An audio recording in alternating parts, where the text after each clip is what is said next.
Oftentimes, sports administrators or parents or coaches are left dealing with conflict. And the thing with sports is that they're inherently win-lose.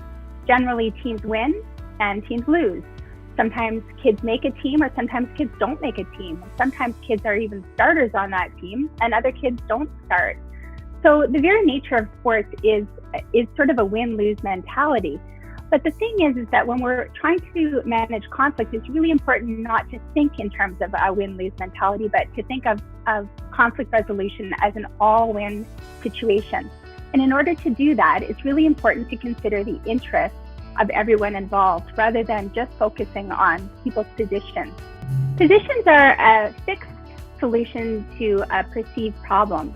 So sometimes people, when they're in conflict, get really stuck on their positions or their fixed solutions to the problem. But the thing with conflict is that it doesn't happen in isolation. It happens between people. And what's really important when we're working through conflict is for people to consider one another's interests. When I'm thinking about the concept of positions and interests in conflict, I like to use the analogy of an iceberg. So if an iceberg is the problem, oftentimes what you see when you're trying to sort through the problem is just the tip of the iceberg, what's above the surface of the water. And that's the positions of the people involved. So it's not that much information. But what's really important is to consider what's beneath the water. And that's a much broader piece of the puzzle. And that's people's interests. And that's what's really important to everyone involved. Recently, I heard about a sports association canceling the handshake line at the end of a game, where all the athletes have an opportunity to shake each other's hands, the hands of the opposing coaches, as well as the officials. And my first thought was that was sort of a positional decision, because it's really just focusing on that surface problem rather than thinking about what's beneath the water, what are some of the interests of those involved. So this is sort of a long-standing tradition in many sports. And my guess is that for associations to cancel this, they're just having a really tough time managing the conflict. In that scenario, the conflict isn't the handshake line. My guess is that the conflict is actually what's happening on the field between the athletes that lead to them not wanting to shake each other's hands, or worse, showing displays of aggression during the handshake line.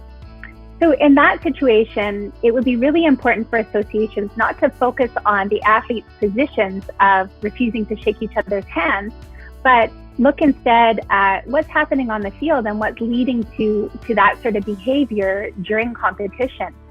What I would recommend when associations and coaches and parents are in the position of having to manage conflict in these sorts of scenarios is to look at a 5-step process. So the 5 steps are, first of all, identify what the issue is. So sometimes that's the hardest piece, is really looking at what is the issue. The issue here is not the handshake line. The issue is the behavior that's happening on the field.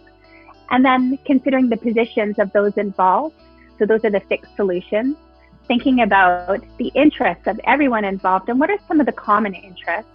Moving to what are all of the options that we can consider, and then developing a plan. So for coaches and administrators and families and athletes who are involved in sport, it's really important to get away from that win-lose mentality that we so often see and look at why you're involved in sport and some of those win-win benefits that everyone gets from being involved in sport. So when we're thinking about conflicts, try and avoid the positional behavior that sets up that win-lose dynamic and look at everyone's interest so that we can address the bigger problem of what's going on. We can get back to why everyone's involved, and that's to show respect and to foster growth and all of those great things that people get out of being involved in organized sport.